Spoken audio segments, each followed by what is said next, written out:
What's up, vapors? Thanks for checking out Daily Vape TV. My name is Nick, and it's Fresh Build Friday. That's right, it's that time of the week again where we get you ready for the weekend with a brand new coil build. So the past couple of weeks have been pretty hectic, and I didn't get to do a Fresh Build Friday video last week, but I really need to do a wire order pretty soon because I am down to the bare minimum of my stock that I have for wire.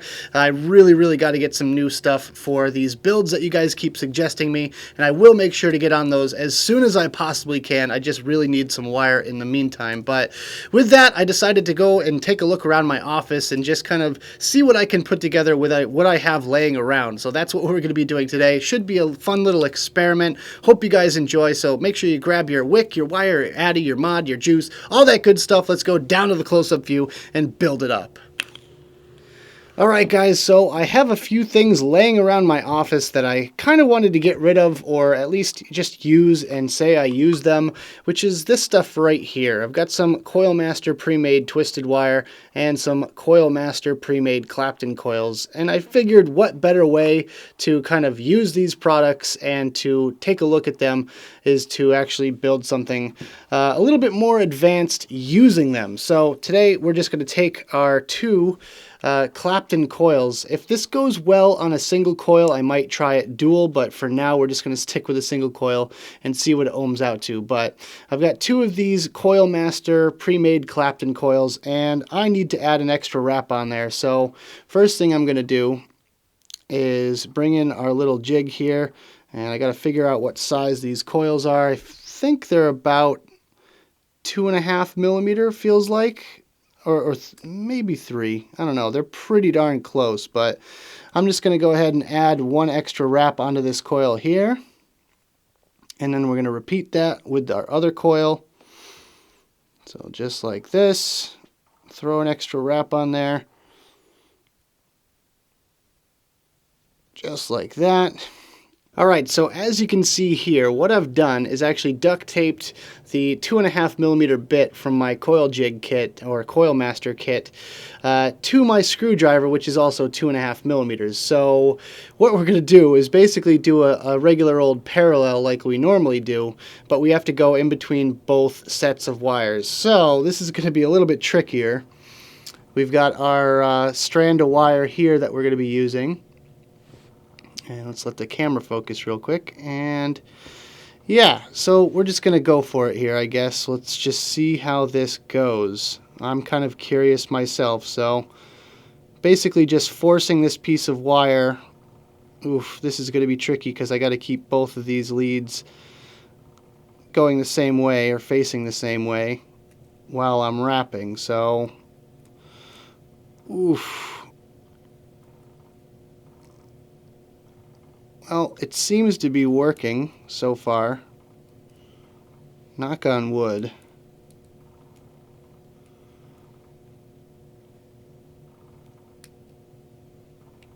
Yep. Just got to make sure it fits in between the right ones here. And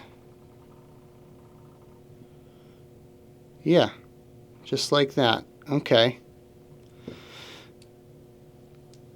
So there we go. That wasn't too bad. Then again, I have yet to install it, so let's just hope for the best when it comes to installing this thing. Alright, so the back end of this looks like a big wiry mess like it usually does, I suppose, but I feel like we can use the velocity deck to our advantage here, and the best way I can come up with doing this build, or this install I should say, would be to put the two bottom pieces of wire in there, and then the top ones you just kind of slide in like that, but I have to make sure it all goes in at the same time. So I think we're going to do this kind of bottom and then top. Just make sure those terminals are wide open as well. You really need a lot of room in those post holes to get all this wire through there. So, and go slow with it, obviously. Don't rush. If you have to, grab your tweezers or your pliers. Oh man, I need a third hand for this.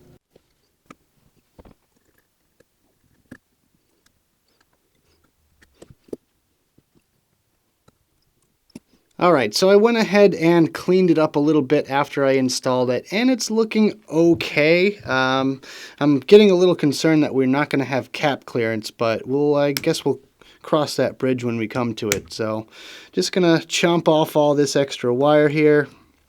I think that's good. So let's turn on our mod, and we'll see where we're at resistance-wise. Alright, we are reading currently at 0.22 ohms, so I think we're just going to leave this one as a single coil.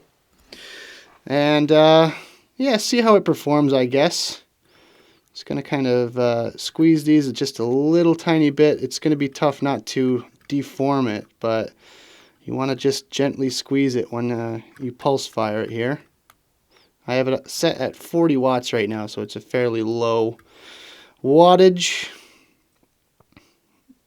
Just going to kind of do our normal tweak thing, just kind of brushing our coils, squeezing it together a little bit, and getting out all those hot spots, because I guarantee there will be plenty of them.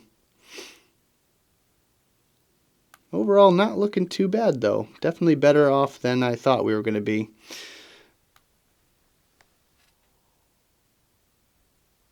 Kind of has like this big hot spot towards the center. I'm not sure how that's going to play out when we go to actually wick this thing, but one more test fire here and we'll bump it up.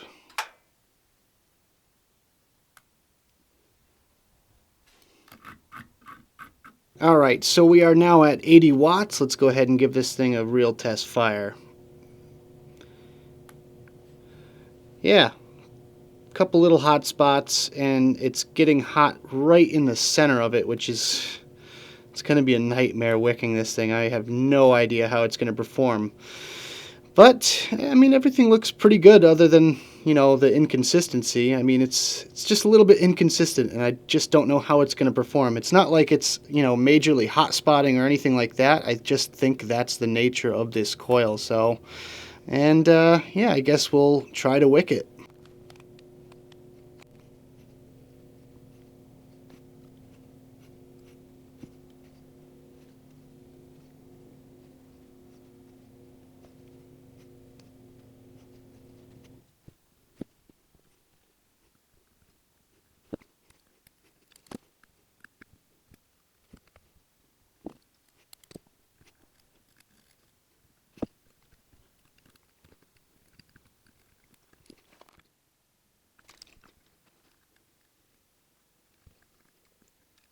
Alright, it's the moment of truth. Let's see if this thing vapes. Oh yeah. Looks good. Alright, let's go back to the main screen, have a quick vape on this thing, and we'll talk about it some more.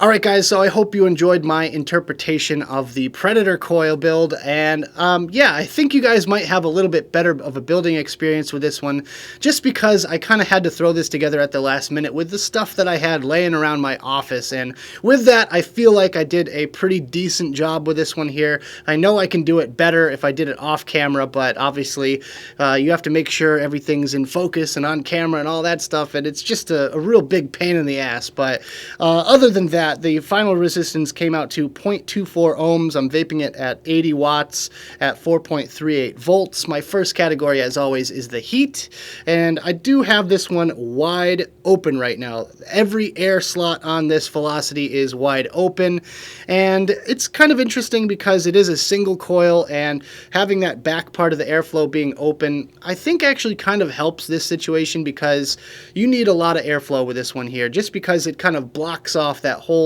side of the RDA.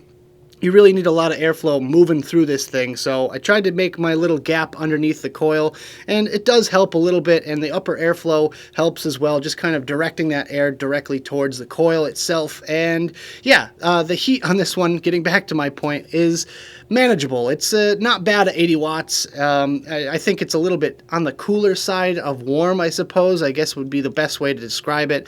But overall, I would say it's pretty average for like a single 0.2 ohm coil at 80 watts. So next up we have the ramp up and ramp down time. Well, it does take a while to get going at 80 watts. I feel like if I bumped it up to maybe 90 or even 100 watts, it would go a lot faster, but then I wouldn't get, my desired kind of temperature out of it. I feel like it would be a little bit too warm for me. So this one, I'm going to say it's about 2 seconds of ramp up time. Let's just go ahead and take a quick pull on it and check out the ramp down time. So this one feels like it takes forever to ramp down, and it might be a little bit of an exaggeration, but in all honesty, I get about a 4-second ramp down time, which is a bit much. Obviously, with this much wire going on in this single coil here, there's a lot of surface area just packed into one space, and that's going to cause a lot of heat being held inside that area. But with that, a 4-second ramp down time isn't the worst I've ever seen. Again, if I bump this one up to about 100 watts, it's just going to make the ramp down time even longer, since the coil is going to get even hotter. So with that, you kind of have to just pick something right in the middle. Maybe 90 watts is the sweet spot for this coil, but in all honesty, I'm just going to leave it right where it is. So for my third category, which is the difficulty of this build, I think I had a pretty difficult time building this one, just for the simple fact that I'm dealing with these pre-made coils and they don't have a whole heck of a lot of lead spacing on there. So with that, I would recommend strongly that you guys leave your leads a little extra long. That way, when you actually get them all through the terminals, then you can actually pull it a little bit tighter and just make sure everything just kind of works out a little bit nicer than mine is. Obviously, mine, I didn't really have the opportunity to pull on anything when I got it through the terminal itself, so that kind of led to a few little issues when it came to actually straightening everything out and just getting it sized up appropriately. So there's that. I would say this one is for the intermediate builder. Really,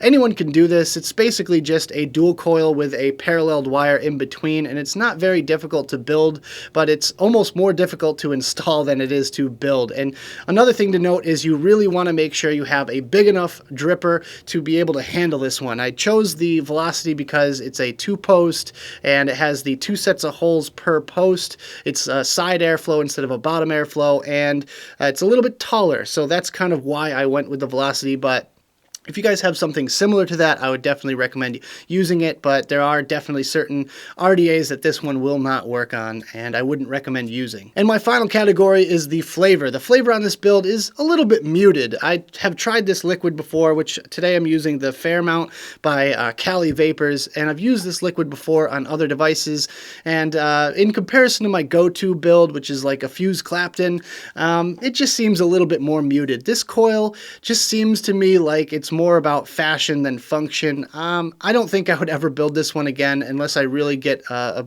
better technique going on for this one. I don't know. I might give it another shot with my own wire. I might do a few other variations on it. Who knows what the future holds, but as far as this particular build right here, not really too crazy about it. So that about does it for this video, guys. I hope you enjoyed. If you did, make sure you hit that like button and subscribe for more videos just like this. Of course, leave me comments in the box below about what you think of this build. Would you want to try it out for yourself? And of course, if you have a suggestion for a future episode of Fresh Build Friday, make sure you leave it in the box below. Also, check out the description of this video. That's where you're going to find the links to advocacy and my social media pages. So thank you guys so much for tuning in, and as always, vape on!